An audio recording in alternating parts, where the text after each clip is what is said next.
Who is the speaker and who is the listener, কে speaker এবং কে শ্রোতা এবং কোন সেন্টেন্সটা বলছে, কি ধরনের সেন্টেন্স বলছে। ওকে, তাহলে দেখো, no sir I do not complete this task replied the boy, the teacher said never do this again। তাহলে সবার প্রথমে দা বয়টা বলছে এবং কাকে বলছে, দা টিচারকে বলছে। তাহলে টিচারকে রিপ্লাই দিছে, উত্তর দিছে যে নো স্যার আমি এটা করিনি। তাহলে এর আগের সেন্টেন্সে হয়তো দা টিচার তাকে জিজ্ঞাসা করেছিল।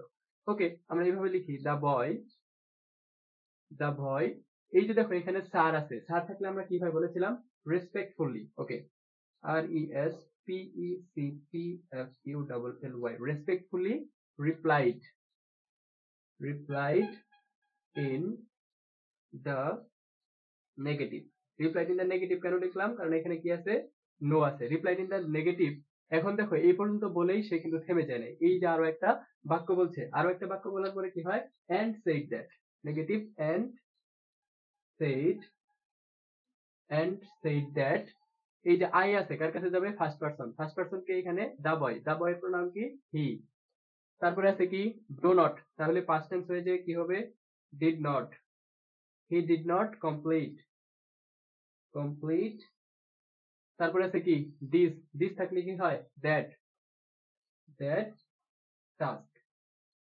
ওকে, তারপরে দেখো টিচার কি বলছে, the teacher said never do this again. Teacher বললো যে এটা আরেকবার করো না, অর্থাৎ এরপর থেকে কাজগুলো করে রাখবে। এখন টিচার কি করছে, এটা কি সেন্টেন্স, ইম্পারেটিভ, অর্থাৎ আদেশ নিষেধ উপদেশ। তাহলে আমরা দ্য টিচার লিখবো, দ্য টিচার অ্যাডভাইসড, মানে উপদেশ দিল, অথবা এখানে যদি আদেশ দেয় তাহলে অর্ডার বলতে পারো, অর্ডার, অথবা যেহেতু নিষেধ করছে তাহলে আমরা ফরবিড দিতে পারি, ফরবিড ফরবিড দিতে পারি। ওকে, তাহলে the teacher advised the boy, the boy the teacher advised the boy. এই যে দেখো এখানে কি আছে, ইনভার্টেড কমা, ইনভার্টেড কমার পরিবর্তে এখানে কি হয়, ইম্পারেটিভ সেন্টেন্সে আমরা জানি কি হবে বলো, টু। তাহলে কি দেবো আমরা, টু নেভার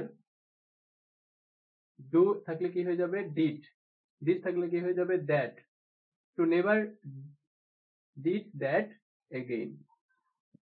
ওকে, আশা করছি তোমরা প্যাসেজ জেনারেশনের খুঁটিনাটি বুঝতে পেরেছো। এখন এই প্রশ্নটার সাথে এই উত্তরের প্রত্যেকটা শব্দ, যে আমরা দা বয় কেন লিখলাম, তারপর হচ্ছে রেসপেক্টফুলি কেন লিখলাম, রিপ্লাইড ইন দ্য নেগেটিভ কেন লিখলাম, এন্ড সেড দ্যাট কেন লিখলাম, তারপরে ডিড নট কেন হলো, কমপ্লিট থেকে তারপরে দ্যাট কেন হলো, এই শব্দগুলোর সাথে মিলাও প্রত্যেকটা পয়েন্ট। তুমি যে পয়েন্টটা বুঝবে না ওই পয়েন্টে আমাকে প্রশ্ন করো।